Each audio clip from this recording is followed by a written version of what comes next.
বন্ধুরা, ইতিমধ্যেই ভাদ্র মাস চলছে। আমাদের হিন্দু শাস্ত্র অনুসারে প্রমুখ 4টি মাসের মধ্যে এই ভাদ্র মাস অন্যতম। কারণ এই মাসে বন্ধুরা ভগবান শ্রীকৃষ্ণ ও রাধা রানী সিদ্ধিদাতা গণেশজি এই ধরাধামে আবির্ভাব হয়েছিলেন। তাই এই মাসে বন্ধুরা তুলসী তলায় আর 1 চিমটি মাটি আপনাকে করবে কোটিপতি। বন্ধুরা, মা লক্ষ্মী নিজেই বলেছিলেন এই তুলসী গাছে জড়িয়ে থাকা মাটি এই তুলসী গাছে জড়িয়ে থাকা মাটি থেকে মানুষ কোটিপতি হয়ে যায়। আগে হ্যাঁ বন্ধুরা, হিন্দু শাস্ত্র মতে তুলসী পাতা ও তুলসী গাছ অত্যন্ত পবিত্র। কিছু নির্দিষ্ট দেবদেবী ছাড়া প্রত্যেকটি দেবদেবীর পুজো অর্চনায় ক্ষেত্রে এই তুলসী পাতা আবশ্যক ব্যবহার করা হয়। বন্ধুরা, এই তুলসী গাছের যেমন অলৌকিক গুণ রয়েছে, ঠিক তেমনই এর পাশাপাশি ভেষজ বিদ্যায় তুলসী গাছ ও তুলসী পাতায় খুবই গুরুত্ব ও অপরিসীম। বন্ধুরা, আপনারা যদি আপনাদের গৃহে এই তুলসী গাছ রেখে থাকেন আর যদি শাস্ত্র মতে কিছু নিয়ম বিধি মেনে চলেন, তাহলে জীবনে কখনো অভাব অনটন হয় না। আগে হ্যাঁ বন্ধুরা, এবং জীবন থাকে সুখ স্বাচ্ছন্দ্যে আনন্দে ভরে থাকে। এক কথায় বলা হয় টাকার বন্যা আসে। ঠিক এরই পাশাপাশি সংসারে সুখ ও শান্তি একেবারে ভরপুর হয়ে ওঠে। আর আপনি কল্পনাও করতে পারবেন না একটি তুলসী গাছের বা তুলসী পাতার কতই যে গুণ এর মধ্যে লুকিয়ে রয়েছে। এই তুলসী গাছের কি অলৌকিক ক্ষমতা। বন্ধুরা, প্রাচীন শাস্ত্র অনুসারে বাড়ির মধ্যে তুলসী গাছ থাকলে মৃত্যুর দেবতা যমরাজও নাকি ঘরে প্রবেশ করতে পারে না। কথায় আছে বাড়িতে তুলসী গাছ রোপণ করলে এই তুলসী গাছের মূল যত বিস্তৃত হন ততই পুণ্য লাভ করা যায়। তাহলে বন্ধুরা, আপনারা নিশ্চয়ই বুঝতেই পারছেন এই তুলসী গাছের কতটা মাহাত্ম্য। তাই এই তুলসী গাছ বাড়ির মধ্যে অতি অবশ্যই রাখুন এবং এই তুলসী পাতা দিয়ে প্রভু নারায়ণ ও শ্রীকৃষ্ণের পূজা আরাধনা করলে সারা জীবনের পাপ বিনষ্ট হয়ে যায়। বন্ধুরা, বাড়ির মধ্যে যেদিকে তুলসীযুক্ত বায়ু প্রবাহিত হন সেই দিকটা অত্যন্ত পবিত্র হয়। বন্ধুরা, সেই সঙ্গে সঙ্গে তুলসী গাছের মঞ্জুরি দিয়ে প্রভু নারায়ণের পুজো আরাধনা করলে অত্যন্ত পুণ্য লাভ অর্জন করা যায়। বন্ধুরা, শাস্ত্রে বিশ্বাস করা হয় যে নর্মদা ও গোদাবরী নদীতে স্নান করলে যে পুণ্য লাভ হয়, তুলসী মহারানীর পুজো আরাধনা করলে সে একই ফল লাভ করা যায়। বন্ধুরা, বাস্তুশাস্ত্র মতে বাড়িতে ও বারান্দায় তুলসী মহারানীকে প্রতিষ্ঠা করিয়ে রাখলে তা উত্তর পূর্ব দিক করে রাখুন। একই সঙ্গে তুলসী গাছের নিচে একটি শালগ্রাম শিলা পাথর রাখুন। বন্ধুরা, এই শালগ্রাম শিলাকে ভগবান বিষ্ণুর স্বরূপ বলে মনে করা হয়।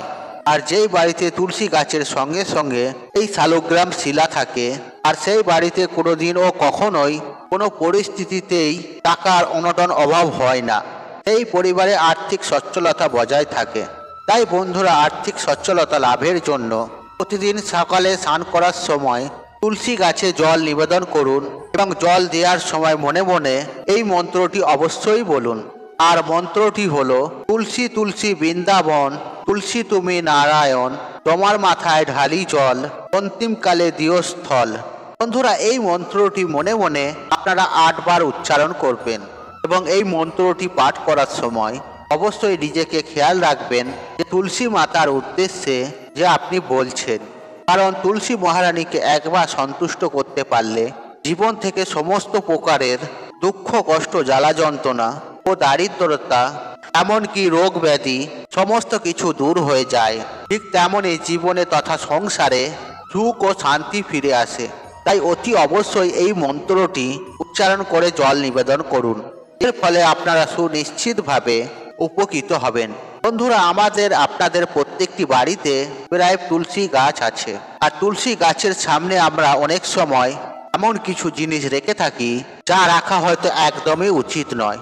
আগে হ্যাঁ বন্ধুরা, কিছু কিছু সময়ে দেখা যায় যে বাড়ির মধ্যে সব ধরনের নিয়ম মেনে চললেও অশান্তি কোনোভাবেই কমছে না, বরং দিন প্রতিদিন এই অশান্তি বেড়ে চলেছে। কিছুতেই আপনি সুখ শান্তির মধ্যে থাকতে পারছেন না।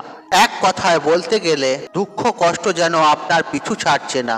আবার অনেক সময় এমনটাই হয় যে কোনো কাজ প্রায় শেষের দিকে, ঠিক সেই সময়ে আপনি বাধায় পড়েছেন। তারপর দেখা যায় দিনের শুরুটা খুব সুন্দর কাটলেও কিন্তু দিনের মাঝামাঝি সময়ে থেকে বা শেষটা অশান্তির মধ্যে কাটছে। বন্ধুরা এরকম কেন হচ্ছে ভেবে ভেবে আপনি কোনো এই সমস্যার সমাধান করতে পারছেন না। আরে হ্যাঁ বন্ধুরা, এই অশান্তির কোনো কুল কিনারা আপনি কোনো খুঁজে পাচ্ছেন না।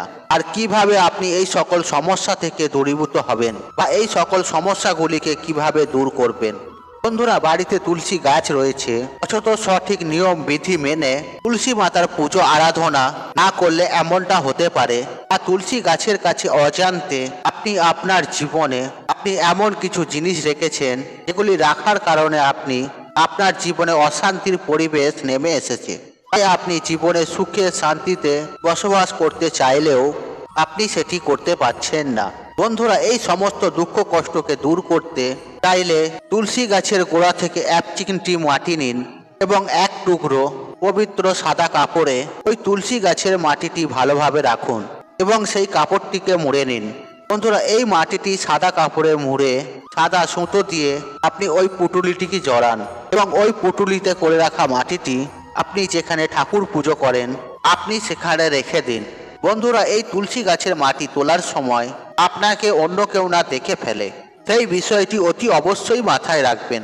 তাই এই কাজটি আপনারা চুপচাপ কাউকে না জানিয়ে করুন। বন্ধুরা এই সামান্য তুলসী গাছের মাটি আপনি যদি আপনার ঠাকুর ঘরে কিছুটা রেখে দেন, যে আপনার সংসারে যে অশান্তি দুঃখ কষ্ট ও জ্বালা যন্ত্রণা দারিদ্রতা রোগ ব্যাধি নিত্য সঙ্গী হয়ে লেগেছে সেগুলো সুনিশ্চিতভাবে আস্তে আস্তে দূরীভূত হবে।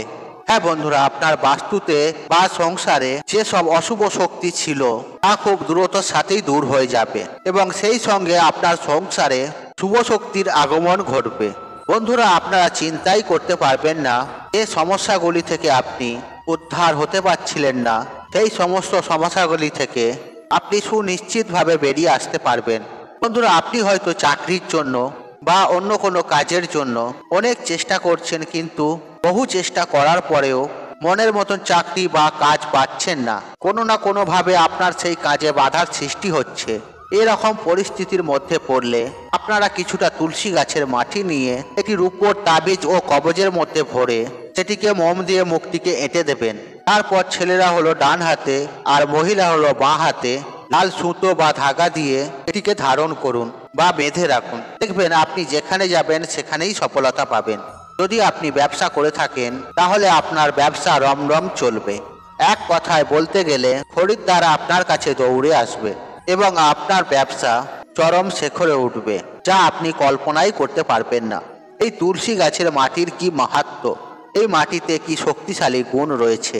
তাই তো বলি বন্ধুরা, আপনি যদি আপনার ভাগ্যটাকে বদলাতে চান তাহলে এই উপায় বা ক্রিয়াটি অতি অবশ্যই একবার করে দেখুন। বন্ধুরা সেই সঙ্গে সঙ্গে আপনাদের জীবনে যদি প্রচণ্ড অর্থ কষ্ট যদি থেকে থাকে, আপনারা হয়তো সারাদিন অখণ্ড পরিশ্রম করছেন, পর্যাপ্ত অর্থ তো ইনকাম তো করছেন, সেই অর্থ কোনো না কোনোভাবে খরচা হয়ে যাচ্ছে, সঞ্চয় বলে কিছুই হচ্ছে না, তাহলে এই রকম পরিস্থিতিতে আপনারা কিছুটা পরিমাণে তুলসী গাছের মাটি তুলবেন এবং একটি পরিষ্কার শুদ্ধ ও পবিত্র হলুদ কাপড়ের টুকরো নেবেন এবং এই তুলসী গাছের মাটিটি হলুদ কাপড়ের মধ্যে রাখবেন এবং ওই হলুদ কাপড়ের মধ্যে মুড়ে 3টি গিঁট বাঁধবেন এবং 3টি গিঁট বাঁধার সময় প্রভু শ্রী হরির নাম স্মরণ করবেন। না হলে হরে কৃষ্ণ কৃষ্ণ কৃষ্ণ হরে হরে এই মহামন্ত্র আপনারা জপ করবেন। করতে করতে 3টি গিঁট বাঁধবেন। ওই পুটুলিটি আপনারা আপনাদের পাস বা মানিব্যাগের মধ্যে রেখে দেবেন আর আপনারা যেখানেই যাবেন সেটিকে এখানে সঙ্গে করে নিয়ে যাবেন। দেখবেন আপনার মানিব্যাগ কখনো কোনো পরিস্থিতিতে খালি হবে না। যেখান থেকেই হোক না কেন আপনাদের কাছে অর্থ আসবে। হ্যাঁ বন্ধুরা, আপনাদের অর্থভাগ্য পাল্টে যাবে। আপনারা আর 5টা বড়লোকের মতো ধনী ও সুখী হবেন। তাই জীবনে সুখ শান্তি সমৃদ্ধি পেতে চাইলে এই তুলসী গাছের মাটি নিয়ে অতি অবশ্যই নিজের জীবনে প্রয়োগ করুন। এতে জীবনে তথা সংসারে সবসময় সুখ শান্তি সমৃদ্ধি বজায় থাকবে। বন্ধুরা আমি আশা করছি আপনারা এই বিষয়গুলি ভালোভাবে বুঝতে পেরেছেন। আর যদি কোথাও আপনাদের বুঝতে অসুবিধা থাকে তাহলে আপনার মতামত কমেন্ট বক্সে লিখতে পারেন আর যথাসম্ভব আপনার প্রশ্নের উত্তর দেব। জয় শ্রীকৃষ্ণ, রাধে রাধে, প্রভু সকলের মঙ্গল করুক। বন্ধুরা তাই আজকের মতন বিদায় নিলাম। আশা করি ভিডিওটি দেখে উপকৃত পেয়েছেন। তাহলে ভিডিওতে একটি লাইক করুন, একটি কমেন্ট করুন, একটি শেয়ার করুন এবং বন্ধু বান্ধব আত্মীয়জনদের সাথে শেয়ার অবশ্যই করুন। মনে রাখবেন, আপনার একটি শেয়ার অনেক মানুষকে উপকৃত করে তুলতে পারে। আর আপনি যদি আমার চ্যানেলে নতুন হয়ে থাকেন তাহলে চ্যানেলটি অবশ্যই সাবস্ক্রাইব করুন এবং পাশে থাকা নোটিফিকেশন অন রাখুন, কারণ এই রূপ নিত্য নতুন ভিডিও সবার আগে দেখার জন্য। ঈশ্বর আপনার মঙ্গল করুক, আপনি সুস্থ থাকুন, নিরোগ থাকুন, আপনার দিন মঙ্গলময় হোক। হরে কৃষ্ণ কৃষ্ণ কৃষ্ণ হরে হরে।